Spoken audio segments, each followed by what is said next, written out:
Hi everyone, this is Tanya with Flying Dog Studio. Thank you so much for joining as we finish with part 3 of the Derwent Inktense and Graphitint combined experiment.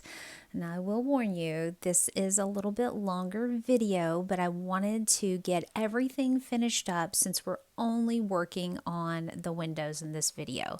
As you could see last time, this is where we left off, putting some water on after we used some ink tints to get some darker shades in on those shutters, and we're still going to be working on those shutters in this video.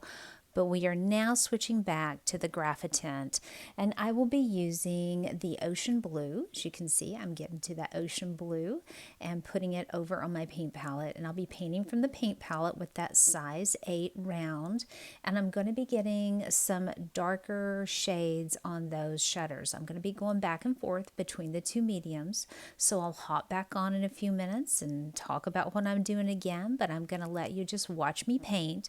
I did want to finish everything up in one video and show you everything I'm doing so that if you are following along, you don't have to wonder what I'm doing. As I've said in previous videos, you can actually see the process. But if you want to kind of skip ahead and see what I'm doing and where I've added it, you're welcome to do that. I did not include as many still shots in this video because we are working back and forth so quickly between the two. I thought you could fast forward and you could stop and you could take a look, and at the end I will have a still frame so you can take a look at the entire thing. So I'm going to be quiet now and you can watch me paint.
We are about to finish up with the Graphitint and that ocean blue, and I hope you've noticed that what we've accomplished with it is to bring in some shadows and to give those shutters more of a weathered look. It gives it just a little more depth. So that's what we're looking for on this. And if you are following along, I do have one still shot coming up right now.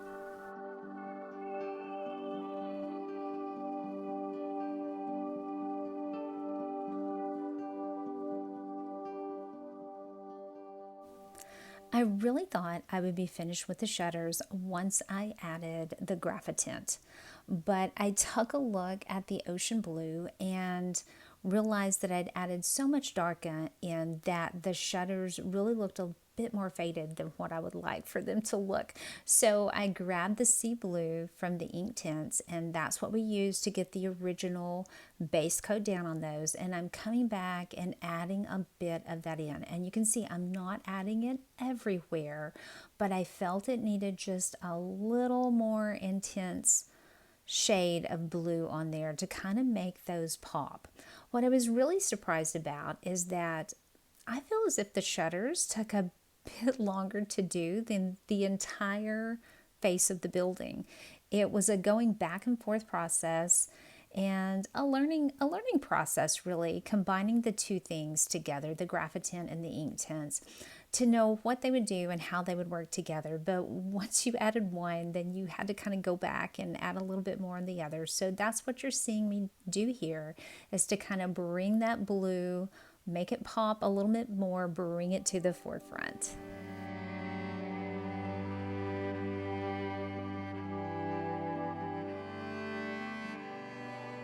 And of course, when you add one, then you have to come back and add another. So I thought, instead of coming back after I've already added water, I'm going to go ahead and add some of that indigo in. And that was the other Inktense color that we had used, just in a very few areas to make certain I have enough dark in there. Once I was satisfied combining the two together, I came back and I added the water. And as you can see, it does make those shutters stick out just a bit more, but yet we're not losing that weathered look.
After that dried just a little bit, it was time to come back and work on those awnings. So again, I pulled out the deep indigo and that sea blue from the Inktense, and you see I have my tiny size 2 round, and then I'm bringing out this weird little palette. Well, what that is was actually a free gift. If you're not from the US, Walmart is like a retailer that has a little bit of everything. It will have groceries, it will have supplies, and so that's a free gift we got at Walmart for using their order pickup. and it's a tiny cutting board. And so I thought, it really serves absolutely no purpose in my kitchen, but as an artist, I didn't want to get rid of it. So the back of it is rough, and it allowed me to color little spots, as you can see how I colored little spots on there, and got some of that pigment off on the back and added water to it. And now I can take the brush, that tiny brush, and go back and forth and paint the stripes in the awnings. I would have just done it with a sharpened pencil and gone back and forth, but I didn't feel as if I could get a sharp enough point on these pencils because they're kind of soft. You can get a point to a certain extent, but not as fine a point as what I would need for this. So I thought the brush would probably serve me better.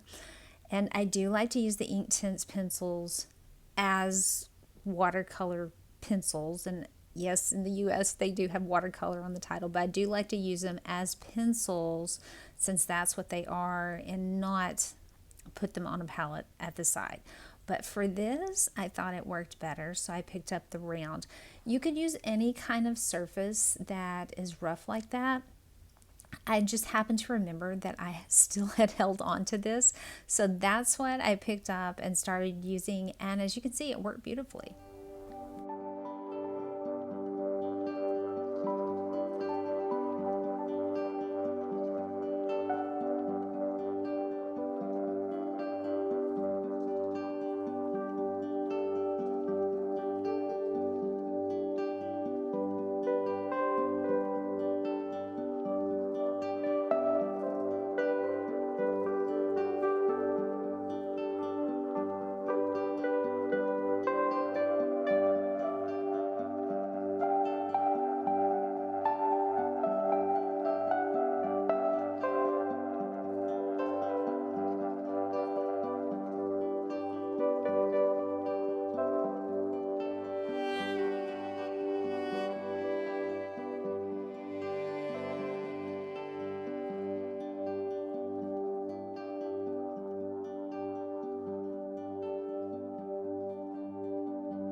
We are finishing up on the stripes for the awnings, and I started with the stripes because we are going to come back once they're completely dry and add some shading on top. So we want that color down first. And I did let them dry between stripes. So I started with the light blue and then went to the dark blue, but I made certain that the light blue was dry before I went on with the dark blue. Now everything is dry. You don't see the drying time in here, but everything is dry as I have my hand on it and I'm working on that top window. I have switched back to the Graphitint and I am using Graphite Gray to get the pattern on these curtains. This window did not have the awnings, it had the curtains, and they had a plaid pattern to them, but I'll be honest, I hate doing plaid, so I decided to make them striped and just play on that darker part of the plaid that runs through. You'll have the darker and the lighter. So I'm just playing on the darker part, and we're just going to make these just striped curtains. And you'll notice that I have the lines drawn up and down, the vertical lines, and that indicates where the curtains have a fold in them. When you're working with material and you're looking at folds, you will have three shades. You'll have your dark, your medium, and your light. The dark is down in the middle, where the fold is going away from us. The medium is going to be the sides of that fold coming toward us. And then the top of the fold is going to be your lightest shade or no shade on there at all, because that's where the light is hitting it. It may be a bright light. Now some of these areas I'm going to completely fill in the top, the middle, and the bottom fold because we have a shade over the entire thing. It is tedious working with curtains this small, but you can come back with your brush if you use the tip of it and you can get those shades in. So I'm simply going to be working with adding some dark areas in, some light areas in, and I'll come back later with some Juniper and we'll put a little bit of color interest in there and not just stick with the gray.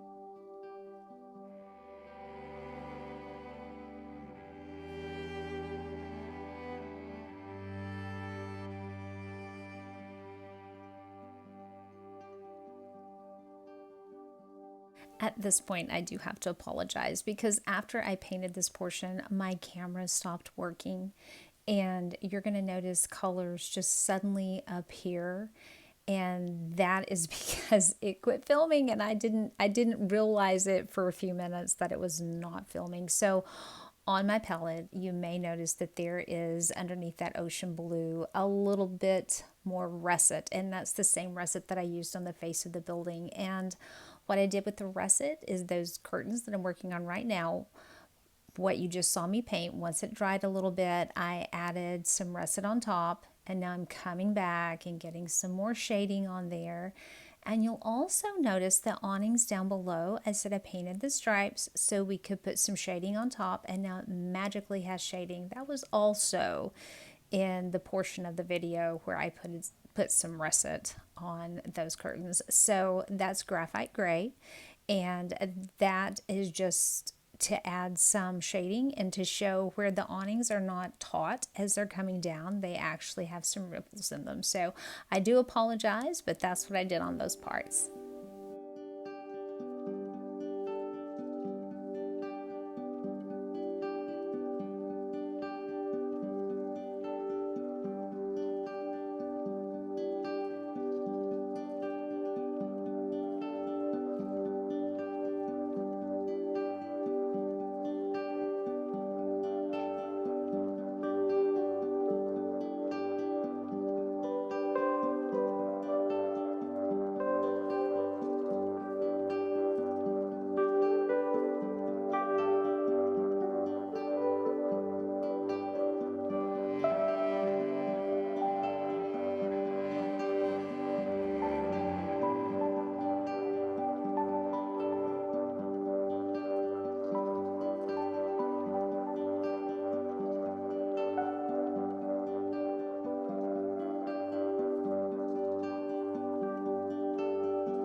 Well, I have that graphite gray in the palette and it's still wet. I'm going to go ahead and bring that down into the windows below. That's what I've been doing here. And those are curtains. Those are actually lace curtains. I did not use any masking fluid to create the lace. I'm going to come on, one of the last things I do toward the end is to create the lace on there. So hang on till the end and you'll see how I accomplish that.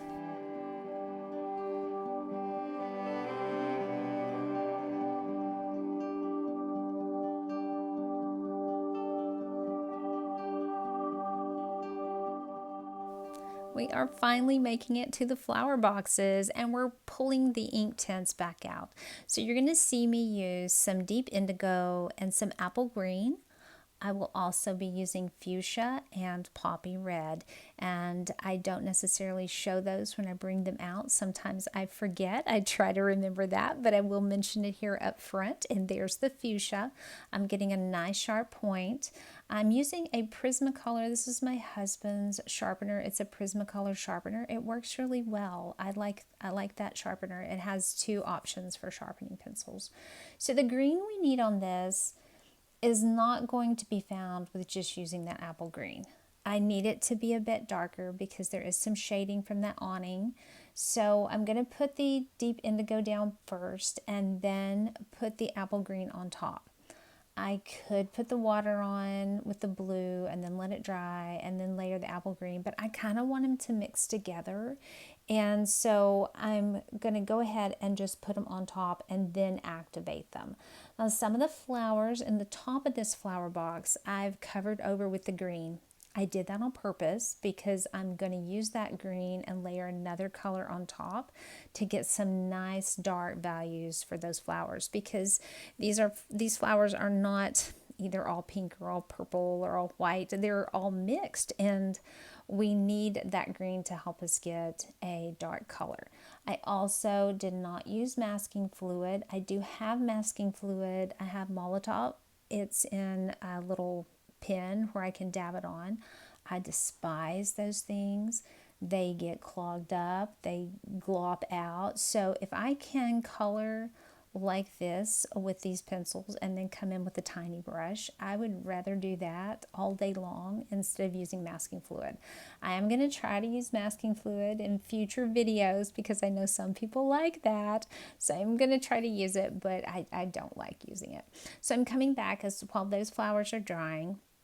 I'm going to make good use of my time and color very carefully around with this dark indigo. I think it's called deep indigo. I go back and forth calling it dark indigo and deep indigo. I think it's called deep indigo.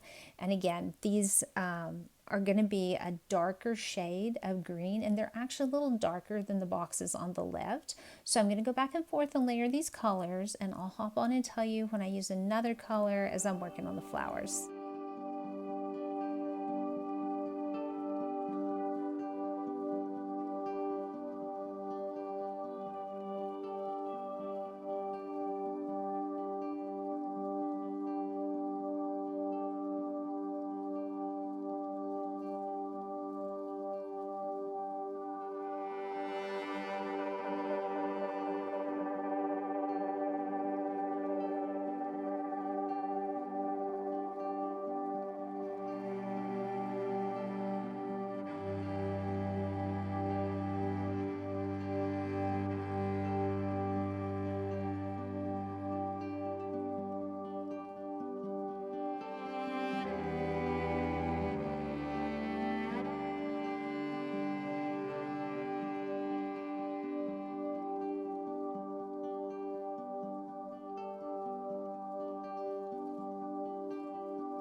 Okay, here is that poppy red, and I am putting it right on top of the green. And if you know about color mixing, it's going to turn a nice dark color over there, and that's what we need for those flowers because they were a very, very dark flower. So I'm going to be going back and forth with some fuchsia and with the poppy red, and there are a few flowers on the right hand box, kind of down toward the bottom on the left hand side, that window on the right, that are white, and that's the only thing in the whole piece that I'm going to leave white.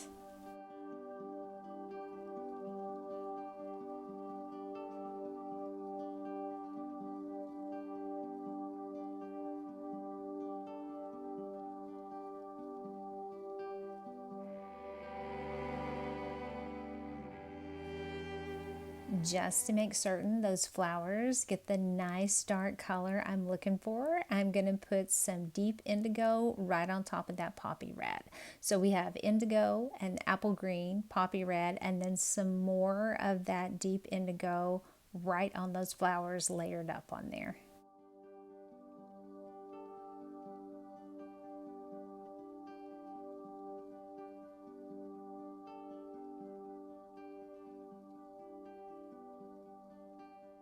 I've picked up the fuchsia here and I'm working all of these little flowers with the fuchsia, and I can tell you I was very happy that so many of these little flowers were fuchsia because I think it is such a pretty color and it gives this whole piece a nice pop of color. So this little section of flowers, and then over on the right hand side, and then we're going to have a few white flowers on that side as well.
revisiting the russet and some of my other colors that I used previously, just doing a few finishing areas on the windows, just kind of some touch-ups, some areas that I missed earlier. So just kind of giving the windows a weathered look, and that's what I'm going to be doing this section, just touching up and adding a little bit of color.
This is where I am picking up that Juniper. I believe I mentioned it previously. If I didn't, then I'll mention it now. I am using Juniper right on top of that Graphite Gray to give it a little more color interest and to give a little bit more depth to those curtains.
Still using that Juniper, I am creating the lace on the curtains.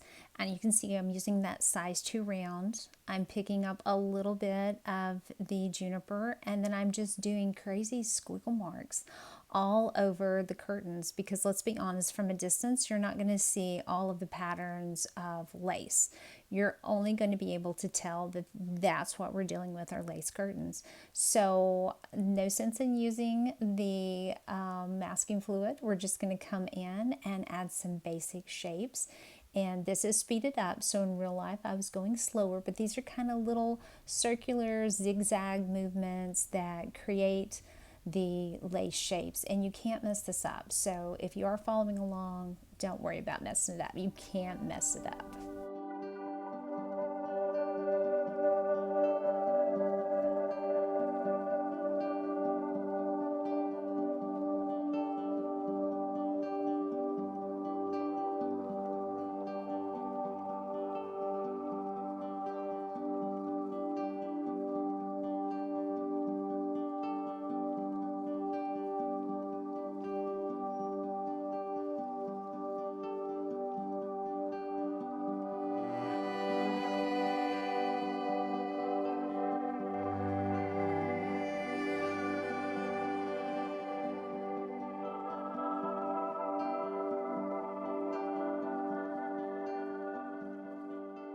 We are coming to the end of our little project, just a few more touch-ups here and there. I hope that you have followed along. If you have any questions or comments or suggestions for future projects for me, please put those down below. I always love to see your comments and to have everyone participating as a community that helps one another. So please don't hesitate to put those comments below. I appreciate your being here. Thanks so much for joining me, and I will see you in the next one.